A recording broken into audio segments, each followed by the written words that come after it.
Good afternoon, my dear brothers and sisters. Our gospel this afternoon is a continuation and deepening of the gospel yesterday. And therefore the question is, what was the gospel of yesterday? In the gospel of yesterday, Jesus asked his disciples, "What do people say that I am?" Ano ba yung sinasabi ng mga tao tungkol sa akin? At nagbigay sila ng iba't ibang sagot. Sa bandang huli, tinanong ni Jesus ang kanyang mga alagad, "Okay, I have heard the answer of people, what people say about me.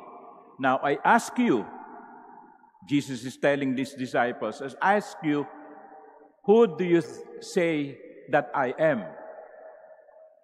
So it's a more personal question needing a more personal answer.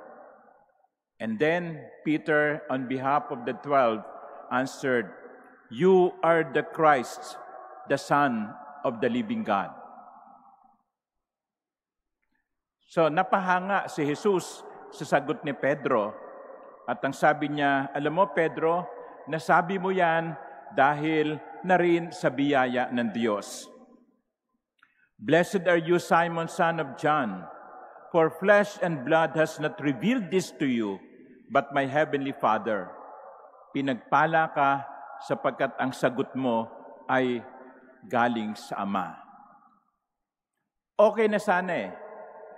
Kaya lang, nagpatuloy pa yung kwento. Sabi ni Jesus na siya, ang anak ng tao, ay kinakailangang maghirap. Kinakailangang mamatay sa krus. Nung marinig yun ni Pedro, sabi niya, "No way, Lord. God forbid. No such thing shall ever happen to you." Hindi namin papayagan. Siguro in-expect niya si Jesus, "Salamat, Pedro, talagang kaibigan kita." Pero hindi ganun ang sagot ni Jesus. "Lumayo ka sa akin, Satanas. No. You are thinking not as God does, but as human beings do." Ang pamamaraan ng iyong pag-iisip ay hindi katulad ng sa Diyos. Siguro, sumama ang loob ni Pedro. Ano ba yan? Sa halip na purihin ako pinagsalitaan pa ako ng masakit. But here in the gospel of today, Jesus explained that in coming on earth, the Son must suffer for doing God's will. If doing God's will bring him to death on the cross, so be it. If doing God's will ostracize him from people, and people will walk away from him, so be it. And then sabi niya sa Ebanghelyo ngayon, "Whoever wishes to come after me must deny himself, take up his cross, and follow me." Jesus did not change the game plan. He could have recruited more if he promised convenient life. "Halika kayo, sunod kayo sa akin, no? At magiging mahusay at maganda ang buhay ninyo. Wala kayong problema, wala kayong mga paghihirap." Okay sana kung ganun, baka maraming sumunod. Pero hindi binago ni Jesus.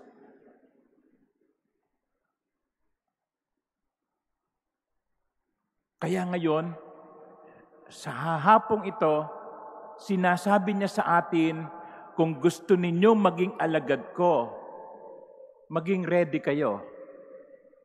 Maging ready kayo sa pagbubuhat ng inyong krus. Maging ready kayo sa pagtatatwa sa inyong sarili.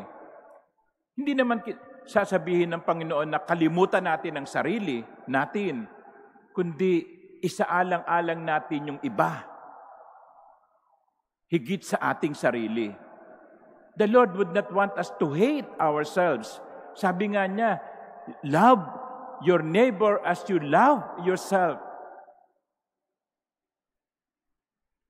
Pero ang gustong sumunod kay Jesus, hindi pwedeng umiwas sa pagpapasan ng krus. Ang gustong sumunod kay Jesus, hindi pwedeng laging maluwag na buhay, convenienteng buhay, masarap na buhay. Ganyan pa naman ang temptation sa atin, ano? Pag mahirap, ay ayoko dyan, mahirap.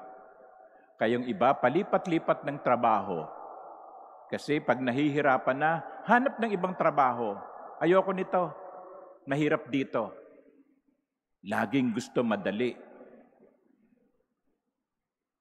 At yung iba, gusto lagi bigla. Bigla ang pagpapala, bigla ang yaman. Ayaw ng nahihirapan.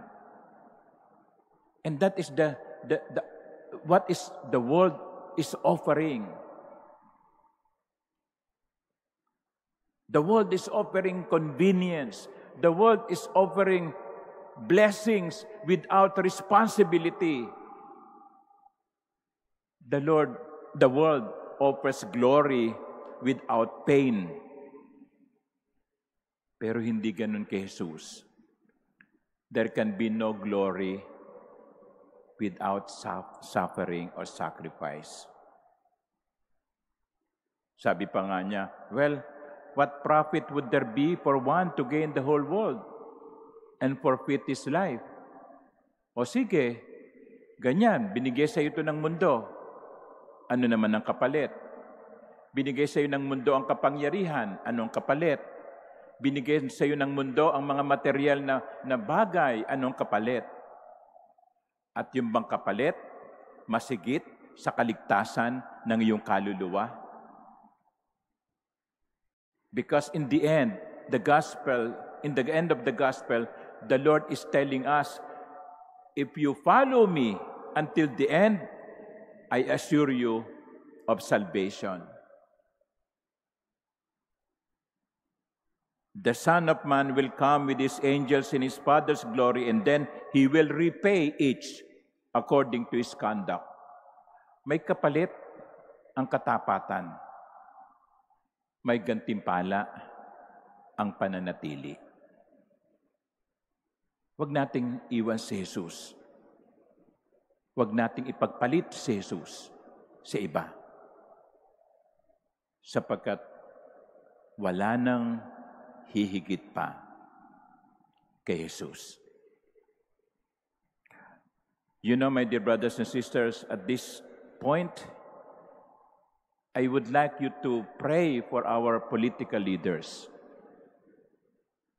Let us pray for our congressmen, for our senators, for the Supreme Court. Let us pray that they may always realize that in the end, what awaits? Yun eh. Sa katapusan, anong naghihintay? Maraming bagay sa mundong itong mawawala, mauubos. Pero pagkatapos ng mundong ito, ano ang naghihintay sa atin? Amen.